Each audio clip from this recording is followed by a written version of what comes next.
Good morning, good evening, good afternoon. Welcome back to the Blood Witch. This one is a part of the story that's going to have ramifications for centuries for the Kingdom of Ag, but we'll get into that later. This one's chapter 8. It's called A Trodaer Lady.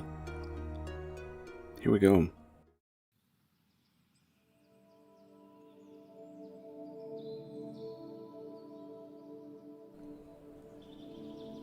They're back already?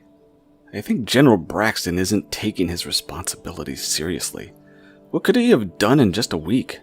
Leah moved away from the wall on the upper courtyard that overlooked Webben. The city had been carved out of the cliffside in several stages over years. Each subsequent level was lower and wider than the previous. Leah and her sister were looking out at the great gate from the oldest and highest part of the city. He's such a fool. If it wasn't for his military skill, the man would be worthless. We should have some fun with him at his expense. Mia made no attempt to show any concern over the general, simply because she had none. He was an odd and awkward man, especially around Leah. Mia and Leah were the youngest of Kai and his wife Elsa, at age 19. They were twins by birth, but had none of the shared traits that most twins have. Other than the same red hair that their grandfather had, they were very dissimilar, though they had no better friends than each other. The pair were well educated, very intelligent, devoted to each other, and loved to make fun or embarrass others as often as opportunities arose.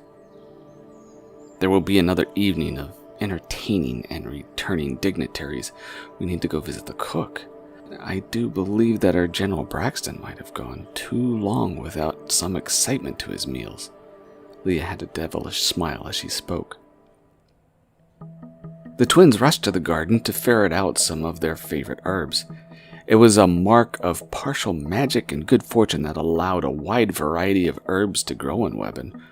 Combined with the salt that was often mined out of the large quarries, the dried and smoked fish that was Webben's food staple was never completely unbearable or cloyed of. There was always a goodly supply of cabbage as well, but the sisters had a very specific plant in mind to use for their devious plan. Once they found their herbs, they rushed to the apothecary for a little bit of assistance. Good day, Holdo. You are looking very spry today. Holdo was near 87 years old and was nothing close to spry. However, he was the best apothecary in Webben. Mia often found time to learn as much as she could from the old man, and he was always generous with his time and knowledge for her. I know that smile. You're plotting again. I care little who your victim will be. Just don't kill anyone. Holdo saw the ladies bring in a handful of bitshu and verbena that they had freshly cut. Oh, you're naughty lasses. The mortar needs to be wiped clean, and you will find the pill paste under the counter. I used it earlier and hadn't put it away yet. Mia and Leah kissed Holdo on opposite cheeks, then rushed to work. Holdo had his shop on the newer and lower level of Webben, where most of the commercial opportunities were to be had. He did well, and had a good reputation. Mia and her mischievous plans would often worry him about his well-earned respect, but so far neither Mia or Holdo were ever suspected of being the cause of the temporary misfortunes that the twins had caused to their unsuspecting victims. You have too much of the older stems in the mortar. Remove those and you will have a much better potency, Holdo mentioned as he passed by the twins while they worked. He knew all too well what they were concocting in such a hurry. He had a little pride in his work, as well as being a good instructor. If the girls were going to make a sickening jelly, he wanted it to be done right. Here, this honey is particularly tasty. It should remove any bitterness. After 10 minutes, both twins curtsied with devilish smiles, kissed Holdo on the cheeks again, then ran out as their words of thanks trailed off out the door. The kitchen was already warm, with barley and oats being added to a stew and small loaves of wheat and rye bread cooling after being freshly removed from the chimney box next to the fire. It was simple food, but royalty ate like all the citizens of Ag. Often the citizens had better, leaving the smoked fish from the local rivers for the poorest, while the more successful had salted or pickled fish shipped from the coasts. Today was a special day in the kitchen, though. Along with the simple foods, there were several pheasants roasting on the fire. Braxton must have had success after all, since the only way the palace would have had fowl for a meal meant that his soldiers had brought a great deal of meat for the rest of the city. The royals were going to feast tonight. You two, no, get out of my kitchen. There were 3 cooks who worked in the palace at different times of the day. For evening meals, a particularly short and round woman had the evening meals. There was no doubt why she was a large woman. Everyone knew she had often sampled her dishes more than what was needed. She was very good at making even the simplest of dishes taste grand. Her name was Pauline, and she knew exactly what the trouble-making twins were in the kitchen for.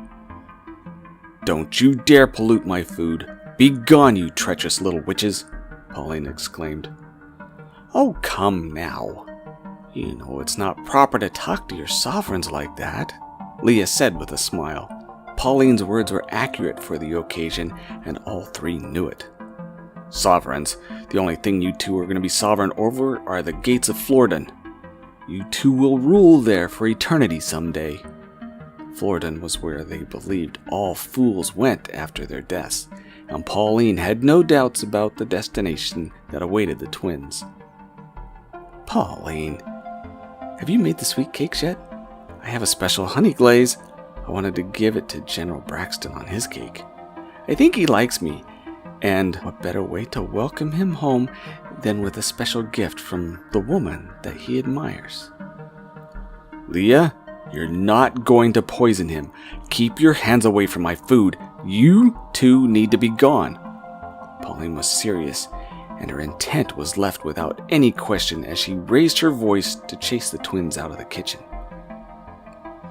The twins always had plans within plans and allies who would prefer to assist in a prank rather than become the subject of one if they refused to aid in the twisted plots of the deviants. They had the perfect assistant to complete what they had started. One of the serving ladies was a girl near their age who was a good friend and frequent participant in their form of humor. The girl gladly accepted to become an accessory and took the sickening jelly from Mia. Leah and Mia were not invited to the meetings before evening meals. Matters of Queen and country were kept from all ears except for Vin and Kai, their wives, General Dawson, and General Braxton. If Hannah was awake and if Kai wasn't in Círdan, they might have been included. But time was never a luxury in the days of hunger and strife. The kingdom of Ag had needs that must be urgently met, and troop deployments arranged without delays, except for the few moments it took to enjoy an evening meal. This gave the twins time to clean and dress themselves for dinner with guests. It also gave them time for their friend to brush the sweet cake intended for General Braxton, with a touch of extra honey, generously mixed with a jelly for dubious intent. Time came and seats were taken around a long and oval-shaped oak table. Not all the chairs were filled, since many of the family were off doing their duties throughout Ag. But there was enough to keep the staff from the kitchen busy, to keep the conversation fluid, and to allow mistakes to be made. The first mistake made by the twins was assuming that their plan would go without a failure. "Welcome, Mia and Leah. Lovely as always," General Nicholas Braxton greeted them with a smile. His eyes were always particularly fixed to Leah. "Hello, good General." Leah smiled at Braxton without fear of drawing too much of his obvious attentions. Leah knew that very soon his mind would be far more focused on finding a quiet place to lose both his stomach and bowels. The sickening jelly was a very potent concoction that could drop any strong adult for hours. She also hoped that the embarrassment would also dissuade any more of his unwanted looks or childish advances. as were all of her meals. Pauline had pleased the entire table, so much so that dessert was almost a burden. But each was served with a sweet cake.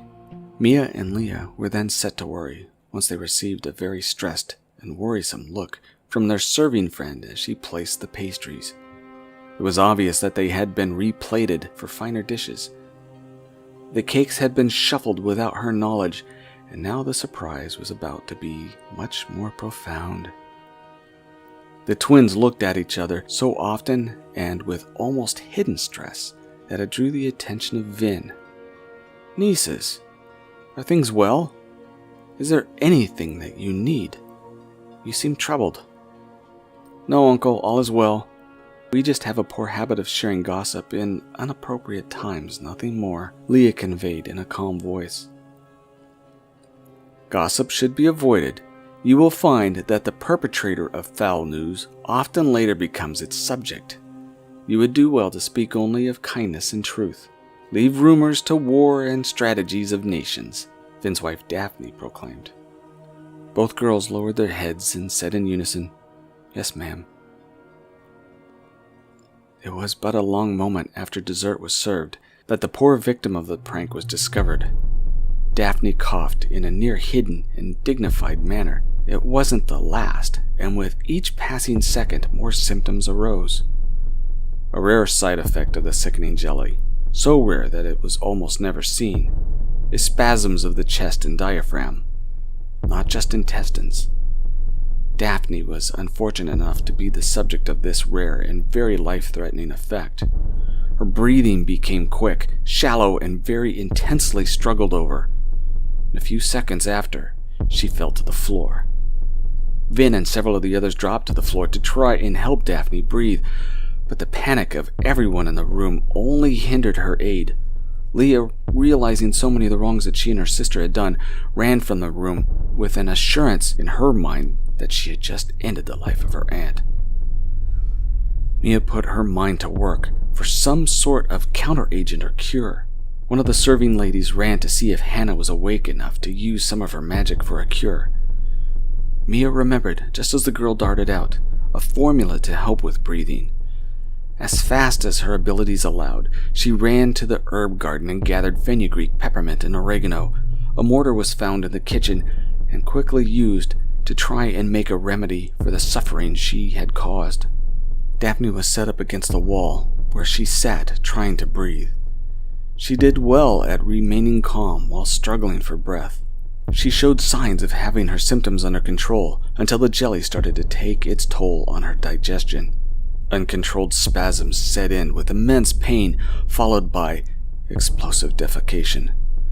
The pain overcame Daphne's ability to remain calm. Her controlled breathing was gone. She began to suffocate. After nearly 5 minutes, Mia ran in with her herbal aid mixed with water. There were a couple of extra ingredients which Haldo had invented that caused extreme fast-acting effects for most of his mixtures and had taught how to use them to Mia. She was now desperate in her hopes that the combination would save the life of her aunt. With nearly having to force the liquid into Daphne in her panicked, pain-filled, and suffocating state, Mia delivered enough of her potion to cause good outcome. Daphne started to recover within seconds. Braxton, though he was poor with social graces, was a very observant man. He quickly deduced what had happened before the eyes of the dinner party were averted from the emergency. Taking his own sweet cake, he switched it with that of Daphne, then left the room to find Leah. He would have answers from his young troublemaker. It would also give him an opportunity to get close to the object of his infatuation.